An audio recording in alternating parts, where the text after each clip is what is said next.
Hi friends, welcome to ஏவை diaries. இன்றைக்கி நாம் இந்த வீடியோவில் எமது பாடசாலையில் நடைபெற்ற ஒரு நிகழ்வு சம்மந்தமாக தான் பார்க்க போகிறோம். அதாவது எமது பாடசாலையில் கடந்த ஜனவரி 27 அன்று பொங்கல் விழா கொண்டாடப்பட்டுச்சு. அன்றைய தினம் ஆசிரியர்கள், மாணவர்கள், பெற்றோர்கள் அனைவரும் சேர்ந்து மிகுந்த உற்சாகத்தோட பொங்கல் விழாவை கொண்டாடினோம். அன்றைய நாள் நடைபெற்ற நிகழ்வுகளின் வீடியோ காட்சிகளை தான் நாம் இன்றைக்கு இந்த வீடியோவில் பார்க்க போகிறோம். இந்த விழாவில் எமது பாடசாலை மாணவர்கள், ஆசிரியர்கள், பெற்றோர்கள் அனைவருமே மிகவும் ஆர்வமாக கலந்து கொண்டாங்க. இந்த நிகழ்வுகள் அனைத்தும் எமது பாடசாலை மைதானத்திலேயே நடைபெற்றன. அன்றைய தினம் எமது பாடசாலை மைதானமானது முற்றிலுமாக தமிழர் பாரம்பரியத்தை வெளிப்படுத்தும் விதமாக வெகு விமர்சையாக அலங்கரிக்கப்பட்டு இனிதே ஆரம்பிக்கப்பட்டது. தோரணங்களால் மிகவும் அழகாக அலங்கரிக்கப்பட்டிருந்த ஒவ்வொரு வகுப்பு வாரியாகத்தான் இடங்கள் பிரித்து கொடுக்கப்பட்டிருந்த அந்தந்த வகுப்பு மாணவர்கள் தங்களுக்கு வழங்கப்பட்ட இடங்களில் மிகவும் அழகான முறையில் தோரணங்களை கட்டி, வாழை மரங்களை நட்டி, அதே போன்று பாரம்பரியத்தை காட்சிப்படுத்தக்கூடிய விதமாக அழகான முறையில் அலங்கரித்து பொங்கல் விழாவை ஆரம்பிக்கிறதுக்கு சகல ஏற்பாடுகளையும் மேற்கொண்டாங்க. வகுப்பு வாரியாகவே பொங்கல் வைத்தார்கள். ஒவ்வொரு வகுப்பாசிரியர்களும் அந்தந்த வகுப்பு மாணவர்கள் மற்றும் பெற்றோர்களுடன் இணைந்து பொங்கல் வைப்பதற்கான ஆயத்தங்களை மேற்கொண்டாங்க. ஒவ்வொரு வகுப்பை சேர்ந்த மாணவிகளும் தங்களது வகுப்புகளுக்கு வழங்கப்பட்ட இடங்களுக்கு முன்னால அழகான முறையில் அழகிய கோலங்களை இட்டு அலங்கரித்தாங்க. கும்பம் வைத்து விளக்கேற்றி பொங்கல் விழா நிகழ்வுகளை எமது பாடசாலை அதிபர் இனிதே ஆரம்பித்து வைத்தார். அதைத் தொடர்ந்து பொங்கல் சமைப்பதற்கு தயாரானார்கள். அதாவது பொங்கல் சமைப்பதற்கு தேவையான பானையை அடுப்பில் வச்சுட்டு அதற்கு தேவையான பொருட்கள் எல்லாம் போட்டு பொங்கல் சமைக்க ஆரம்பித்தோம்.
தொடர்ந்து பொங்கல் விழா நிகழ்வுகள் இனிதே நடைபெற்று கொண்டிருந்தன.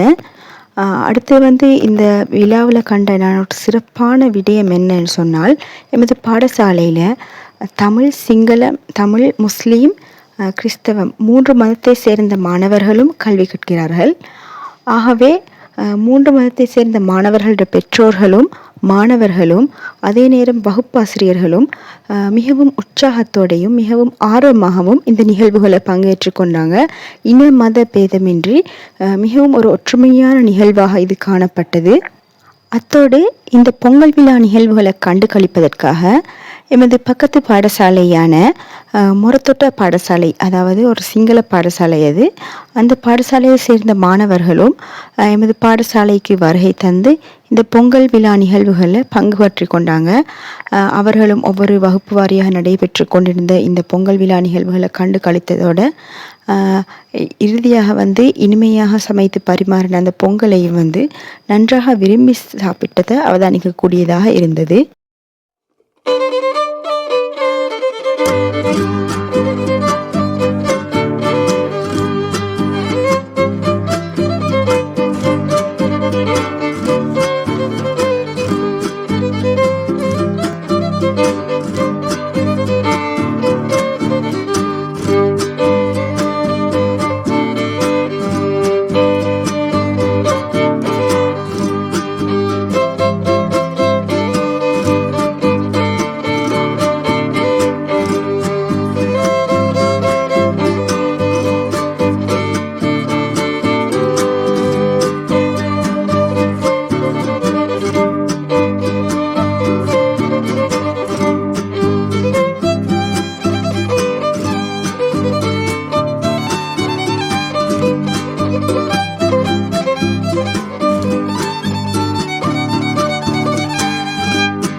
பொங்கலெல்லாம் சமைத்து முடிந்த பிறகு சமைத்த பொங்கலை வைத்து பழங்கள் மற்றும் தேவையான பொருட்களை வைத்து பூஜையை மேற்கொண்டுட்டு அதற்கு பிறகு ஆசிரியர்கள், மாணவர்கள், பெற்றோர்கள் இணைந்து சமைத்த இந்த சுவையான பொங்கலை எல்லோரும் சேர்ந்து மிக்க மகிழ்ச்சியாக சாப்பிட்டு மகிழ்ந்தோம்.